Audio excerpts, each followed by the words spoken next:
कैसा है बच्चा साहब? तो ये है लेक्चर नंबर 8, 24 जनवरी इवनिंग शिफ्ट का पेपर। कंटिन्यू आप लोग पेपर लगाते हुए आए हैं, 7 पेपर लगा चुके हैं, ये 8वां है, 2 और आएगा।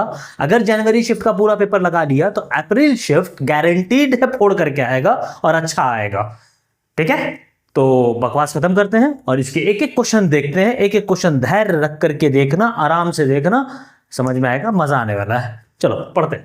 पहला रीड कर लो, रीड कर लिया, रीड कर लिया। अच्छा, बोल रहा है एक रेगुलर हेक्सागन है। रेगुलर हेक्सागन कहने का मतलब क्या हो? हेक्सागन होता क्या है? वैसा ज्योमेट्री जिसके पास 6 साइड हो। ये हमने बना करके रखा है वैसा ज्योमेट्री। इसके सारे साइड्स का जो रेजिस्टेंस है वो R ओम दिया हुआ है। रेजिस्टेंस कितना दिया हुआ है? R ओम। अब इसके सेंटर से हमने सारे कॉर्नर्स को ज्वाइन कर दिया, ऐसा कहा है क्वेश्चन ने।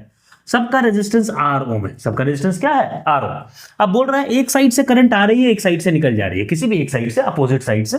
ये तो ये तो ये तो ये, हमने ये ले लिया, कोई भी ले सकते हैं। अब उसी जिससे करंट आ रही है, उससे निकल जा रही है, उसी के अक्रॉस हमको निकालना है R इक्विवेलेंट। बेसिक सा चीज है। लगेगा एक तरीका जो सिमेट्री का तरीका है, जिसको कहते हैं मिरर सिमेट्री। देखो, अगर हम इसको बना लें तो हम बना सकते हैं कि ये रेजिस्टेंस 1 है, ये एक रेजिस्टर है, और ये एक रेजिस्टर है। इसके साथ यह एक रेजिस्टर है, यह एक रेजिस्टर है, और यह एक रेजिस्टर है। इसके साथ यहाँ एक रेजिस्टर है, फिर यहाँ एक रेजिस्टर है, और यहाँ एक रेजिस्टर है, और यहाँ एक रेजिस्टर है, और यहाँ एक रेजिस्टर है, और यहाँ एक रेजिस्टर। इस टाइप का कॉम्बिनेशन है, और इसके अक्रॉस हमको निकालना R इक्विवेलेंट। सबका रेजिस्टेंस R है। ठीक है, अब जब आप इस पर रखते हैं ऐसे करके, बीच में ऐसे हाथ रखते हैं, तो आपको क्या दिखता है कि जैसा इधर ज्योमेट्री है वैसा ही इधर ज्योमेट्री। मतलब बीच में अगर एक मिरर लगा दिया जाए तो जैसा इधर है वैसा ही इधर है। थोड़ा मिरर समझते हैं होता क्या है। अगर यहां बीच में एक लाइन खींच दिया जाए, इसको हम डिलीट कर देंगे, तो जैसा इधर है वैसा ही इधर है, तो ये कहलाता है मिरर सिमेट्री। होता क्या है मिरर सिमेट्री में? अगर करंट इससे जा रहा है I1, तो इससे निकल करके इसमें भी जाएगा I1, क्योंकि जो इधर है वही इधर है, जो रजिस्टर इधर है वही रजिस्टर इधर है। अगर इधर करंट जा रहा था I2, तो इससे भी जाएगा I2। अगर इधर से करंट आ रहा था I2 डैश, तो इधर से भी जाएगा I2 डैश। इधर से करंट जा रहा था I3, तो इधर से भी करंट जाएगा I3। कहने का मतलब यह है कि अगर I2 इससे जा रहा था और फिर वापस इसी से I2 चला गया, मतलब ऐसा प्रतीत हो रहा है कि ये जो I2 करंट है वो ना इसमें गया ना इस दोनों में से किसी में गया। इसका मतलब यहां पर अगर हम जंक्शन हटा दें तो मेरा काम बन जाएगा। ये ज्वाइंट नहीं है, ये सिर्फ दिख रहा है ज्वाइंट है। अगर ज्वाइंट ना भी हो तो कोई फर्क नहीं पड़ेगा, क्योंकि उसके थ्रू करंट पास ही नहीं कर रहा है। यही तो मेरा मिरर सिमेट्री है। हालांकि हम फोल्डिंग सिमेट्री से ही बना सकते हैं, मिरर सिमेट्री से बना रहे हैं। ठीक है, बढ़िया। अब तो आसान हो गया। अब क्या हो गया कि ये सीरीज इसके साथ पैरेलल, फिर तीनों सीरीज, फिर ये सीरीज इसके साथ पैरेलल, फिर तीनों सीरीज, और फिर तीनों पैरेलल। तो पहले इनको कर लेते हैं। ये R हटाते जाएंगे, R 2R, इसको हटाया और इसके अक्रॉस एक रेजिस्टर लगा दिया। कितने का? 2R का। 2R।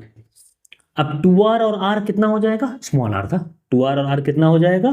तो आप चाहो तो निकाल भी सकते हो, ऐसे 2R/3 होगा। देखो 2R into R divided by 2R plus R, तो 2R/3। तो इनको हटा दें और इनका इक्विवेलेंट यहां लगा दे। कितना? 2R स्मॉल r है।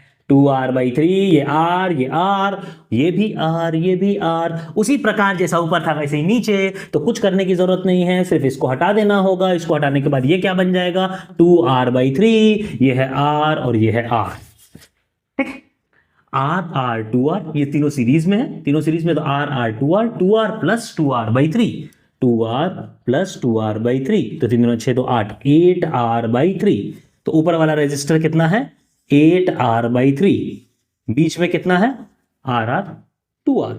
उसके नीचे कितना है? वही होगा भाई जो ऊपर है, 8R/3। आई बात समझ में? इसी के अक्रॉस निकालना है। इसको एक साथ, इसको एक साथ, और इसको एक साथ। बढ़िया। अब इसका R इक्विवेलेंट कितना हो जाएगा? ये तीनों पैरेलल में है, तो 1/R equivalent is equal to 3/8R plus 3/8R plus 1/2R। इसको 4 से मल्टीप्लाई और 4 से डिवाइड दे देते हैं, तो 4 3 7 3 10, 10/8r, this implies small r है यार. R equivalent is equal to 8r/10 which is 4r/5. Answer क्या होना चाहिए? 4r/5. Option number 3 is correct. 4r/5. कितना आसान था, सिर्फ क्या पता होना चाहिए था? मिरर सिमेट्री, कि इसके कॉरस्पॉन्डिंग मिरर सिमेट्री है, और मिरर सिमेट्री में यूज क्या करेंगे? इससे करंट जो जाएगा वो इससे जाएगा, मतलब यहां पर कोई भी अगर कनेक्शन ना भी हो तब भी कोई दिक्कत नहीं, इसे कनेक्शन को हटा करके आर इक्विवेलेंट निकाल लेंगे.